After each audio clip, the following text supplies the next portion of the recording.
तो ये एक सोची समझी चाल है। ये भूपेंद्र सिंह जी हुड्डा आज ईडी के डर से बीजेपी के लिए काम कर रहे हैं। उन्होंने 5 साल तक बीजेपी की गुलामी करने का काम किया है, जनता की आवाज़ नहीं उठाई। आज वो जनता की आवाज़ नहीं उठा रहे, सिर्फ कुर्सी के चक्कर में है। दोस्तों नमस्कार, मैं हूं सुरेंद्र नैन और भारत पोस्ट की लगातार यात्रा जो है जारी है। इस वक्त मेरे साथ इनेलो के जो उम्मीदवार हिसार से सुनैना सिंह चौटाला है और जिस तरीके से हर प्रत्याशी हर एक विधानसभा में गांव-गांव जा रहा है और कहीं ना कहीं अपनी वोटों की अपील कर रहा है। मैम, जिस तरीके से बात करूं, मोटा-मोटा 15-16 दिन का समय बाकी है चुनाव में। आप अब तक जितने भी गाँव में जा पाए हो, जितने भी विधानसभा में जा पाए हो, किस तरह का जन समर्थन आपको मिल रहा है? देखो, 350 से ज़्यादा मैंने हिसार लोकसभा क्षेत्र के गांव कवर किए हैं। हर गांव में बहुत प्यार, प्रेम और विश्वास मुझे मिल रहा है, क्योंकि आदरणीय चौधरी देवीलाल जी की नीतियों को आज लोग याद कर रहे हैं। चौटाला साहब के संघर्ष को याद कर रहे हैं। अभय सिंह जी चौटाला ने जो किसानी के पक्ष में इस्तीफा दिया, उसके लिए आपने देखा होगा कि चडूनी जी जो भी किसान नेता और टिकैत जी, राकेश टिकैत जी, तमाम जितने भी किसान नेता थे सभी ने, सुरेश कोथ जी, सबने ही समर्थन दिया है। इसी तरीके से लोग भी पूरा समर्थन दे रहे हैं। हर एक वर्ग आज क्योंकि परेशान है, क्योंकि आज महंगाई का बोझ है, ना बच्चों को नौकरी है, ना महिला शक्ति के लिए कोई कदम उठाए जा रहे हैं। तो ये तमाम चीज़ें देखते हुए प्रत्येक वर्ग आज इंडियन नेशनल लोकदल की तरफ एक आस और उम्मीद से देख रहा है। जिस तरीके से आपने कहा कि बड़े किसान नेताओं ने कहीं ना कहीं इनेलो को समर्थन दिया है और लोग भी कहीं ना कहीं आपकी तरफ आ रहे हैं, लेकिन जिस तरीके से हाल ही में 2 दिन पहले की बात करूं कि 3 निर्दलीय विधायकों ने कहीं ना कहीं सरकार से अपना समर्थन वापस लिया और कांग्रेस को जो अपना समर्थन दिया, और जिस तरीके से हरियाणा विधानसभा में जैसे 88 के हम विधायकों की बात करें, जिस तरीके की परिस्थिति बनी हुई है कहीं ना कहीं अल्पमत में सरकार, तो कैसे देखते हैं आप? देखिए, आपको ये बात बताना सूरज को दीपक दिखाने के बराबर है, क्योंकि आप चौथा स्तंभ हो। आपने कुछ दिन पहले विधानसभा में एक कार्रवाई देखी थी। उस समय भी प्रस्ताव लेके आए थे भूपेंद्र सिंह जी हुड्डा सरकार के खिलाफ कि सरकार अपनी दावेदारी सिद्ध करे, जबकि उन्हें पता था कि सरकार के पास पूर्ण बहुमत है। आज वही चीज़ें दोहराई जा रही है। मैं तो हमेशा कहती हूँ ये ए और बी टीम है, ये मिलके साजिश कर रहे हैं। आज अगर वो जो 2 एमएलए गए हैं इस्तीफा देके, क्या भूपेंद्र सिंह जी हुड्डा को इस बात का ज्ञान नहीं कि आपने 3 महीने पहले ही तो ये प्रकरण किया है और 6 महीने से पहले आप दावा कर ही नहीं सकते?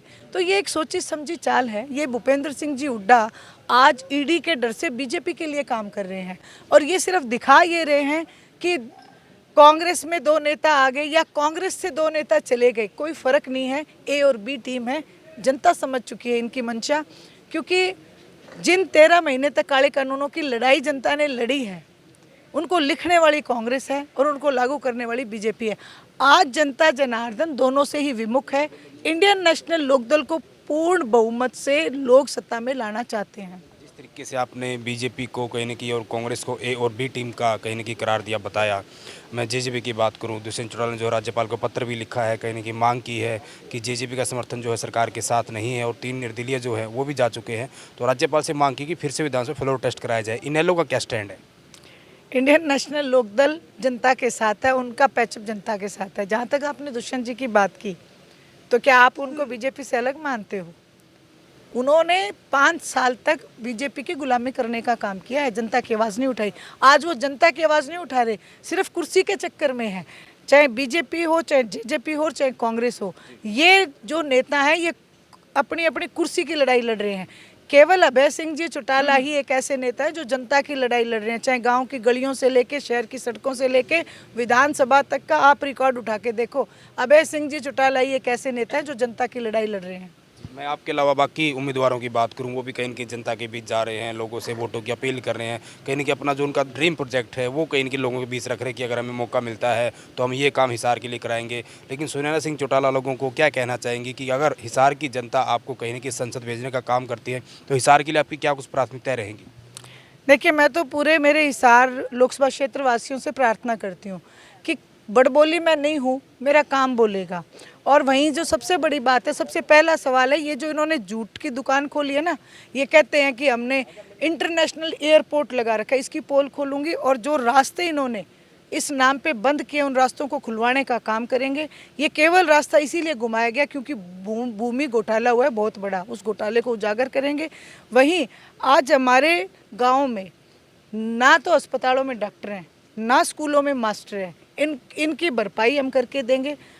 गांव की सड़कें बनवाने का काम करेंगे, क्योंकि चौटाला साहब के टाइम में जो सड़कें बनी थी वही सड़कें हैं। आज कारी भी लगवाने का काम इन नेताओं ने नहीं किया।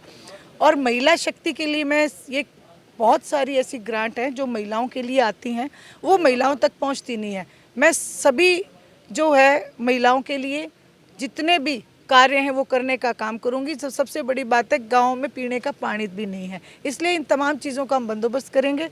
और मेरा जो एमपी का एक दायरा है और जो पावर है उसको मैं लोगों के लिए इस्तेमाल करूंगी, ना कि दूसरी पार्टियों के लिए। अंतिम में मैं चौधरी ओम प्रकाश चौटाला की बात करूँ, आपकी पार्टी के सुप्रीमो है। कुछ दिन पहले तक वो अस्वस्थ थे, लेकिन जिस तरीके से उन्होंने वीडियो संदेश जारी किया और कहीं लोगों से अपील भी की, तो कब से आखिर उनके प्रोग्राम बनने शुरू हो जाएंगे, कब वो जनता के बीच आएंगे? जल्द ही वो 15 तारीख के आसपास पिताजी जरूर पहुंचेंगे, चौटाला साहब जरूर पहुंचेंगे।